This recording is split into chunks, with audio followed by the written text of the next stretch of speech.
Profesor Bagirmanan pernah mengatakan bahwasanya kepentingan bangsa harus diutamakan ketimbang kepentingan individu maupun kepentingan golongan.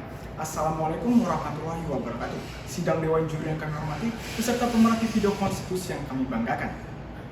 Sebelumnya perkenalkan kami dari tim debat Gading Cempaka yang pada perdebatan kali ini kami dengan komposisi tim terdiri dari saya Dodrian Terus selaku pembicara pertama, saya Linda Rahmawati selaku pembicara kedua, saya Ilham Manusyanda sebagai pembicara ketiga. yang dalam perdebatan kali ini kami berada pada posisi pro yang menghendaki adanya pencabutan hak politik bagi para mantan terpidana korupsi. Dewan Juri yang arif dan bijaksana sudah menjadi rahasia umum bagi kita bahwa korupsi menjadi masalah yang sangat kronis bagi bangsa saat ini. Hal ini senada dengan data yang telah dirilis oleh Indonesian Corruption Watch, yakni ICW, yang menyatakan bahwasannya angka indeks persepsi korupsi di Indonesia per tahun 2022 berada di angka 34/100. Angka tersebut membawa Indonesia berada di angka 110 dari 180 negara, yang artinya Dewan Juri yang cermat dapat dikatakan bahwa negara Indonesia merupakan salah satu negara terkorup saat ini di dunia. Dewan Juri yang terpelajar berangkat dari keprihatinan kami terhadap status quo saat inilah, maka kami sebagai tim pro menginginkan adanya pencabutan hak politik bagi mantan terpidana korupsi, khususnya mantan terpidana korupsi yang ingin maju berkontestasi pemilu di pemilu tahun depan. Dewan Juri yang terhormat, berbicara mengenai hak politik, maka pasal 43 Undang-Undang Hak Asasi Manusia mengatakan bahwa hak politik terdiri dari 3 hal.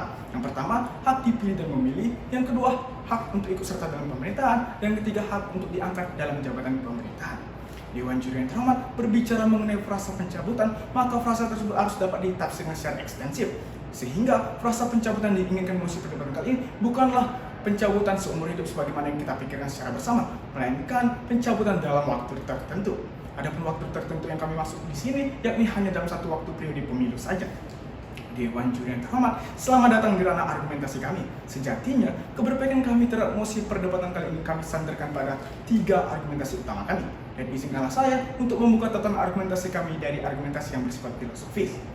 Dewan Juri yang terhormat, secara filosofis kami bersandar pada sila kelima Pancasila yang berbunyi keadilan sosial bagi seluruh rakyat Indonesia.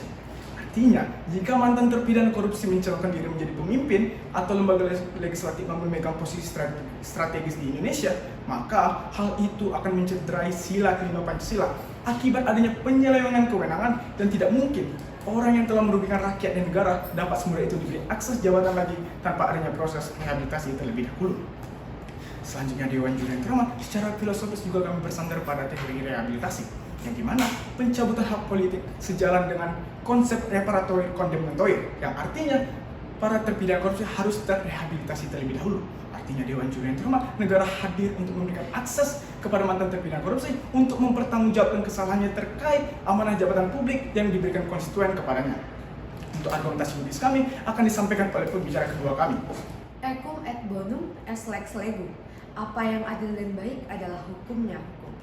Dewan Juri yang terhormat, hak politik di negara Indonesia diartikan sebagai hak konstitusional, bukan hak azazi, yang dimana hak konstitusional bersifat partikular atau dapat dibatasi. Artinya, pencabutan hak politik terpidana korupsi tidaklah melanggar hak azazi manusia, namun ini adalah bentuk penegakan sistem demokrasi yang benar.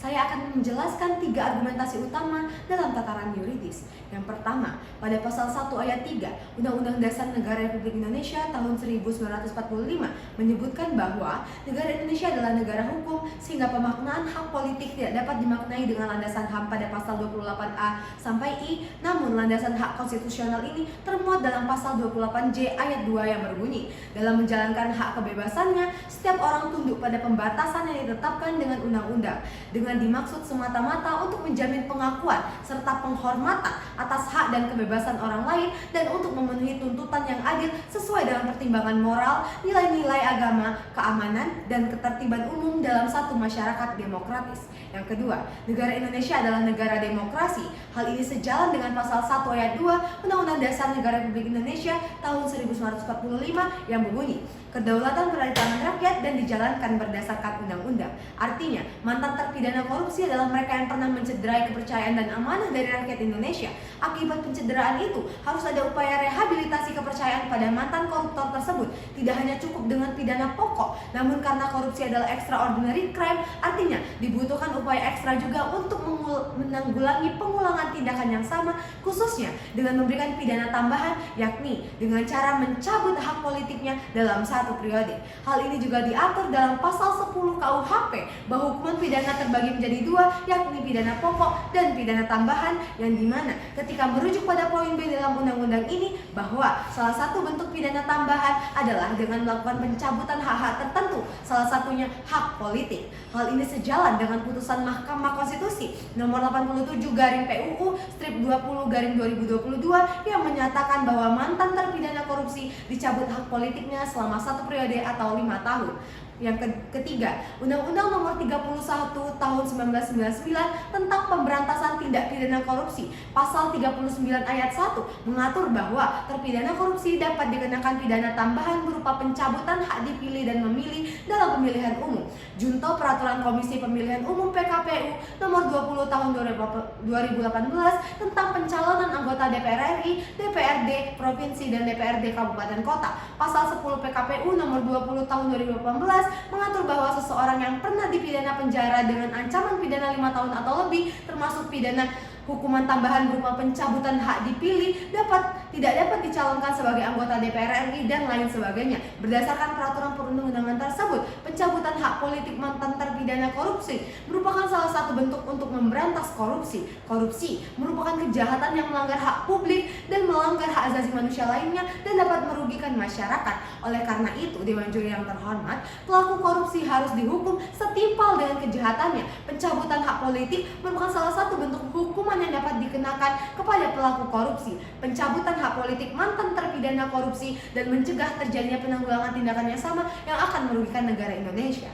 Lex dura, sedicta scripta. Hukum adalah keras tetapi harus ditegakkan. Secara sosiologis, pencabutan hak politik mantan terpidana korupsi merupakan salah satu upaya untuk memberantas korupsi di Indonesia.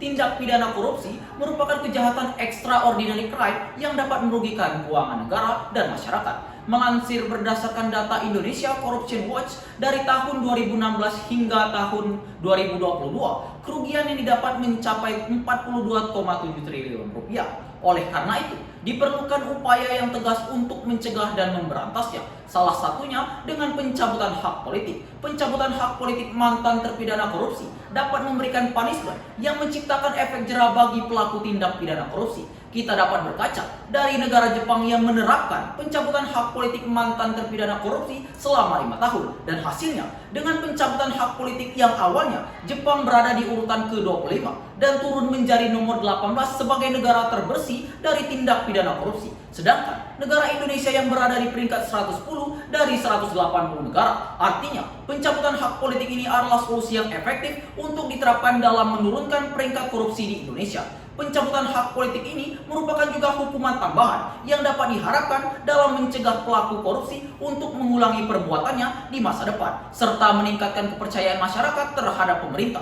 Pencabutan hak politik mantan terpidana korupsi merupakan salah satu upaya juga bagi pemerintah untuk menunjukkan komitmennya dalam memberantas korupsi. Dikarenakan korupsi dapat menghambat pembangunan yang secara terang telah melanggar tujuan negara yang sesuai dengan pembukaan Undang-Undang Dasar Negara Republik Indonesia tahun 1945 alinea keempat, yakni untuk memajukan kesejahteraan umum dan mencerdaskan kehidupan bangsa. Kami yakin serta percaya bahwa pencabutan hak politik ini harus digunakan untuk melindungi hak-hak konstitusi warga negara lainnya, sehingga penerapannya pun dapat untuk dijadikan sebagai hal yang baik untuk kita bersama.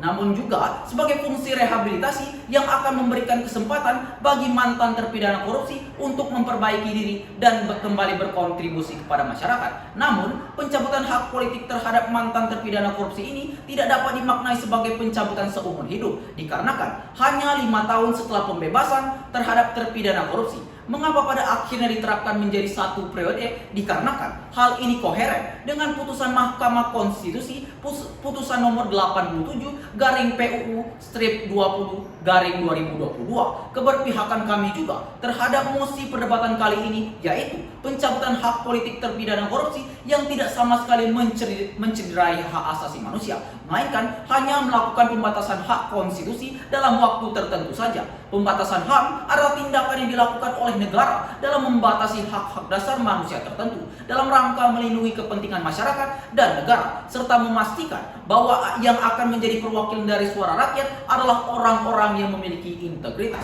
Sekian dari kami. Wassalamualaikum warahmatullahi wabarakatuh.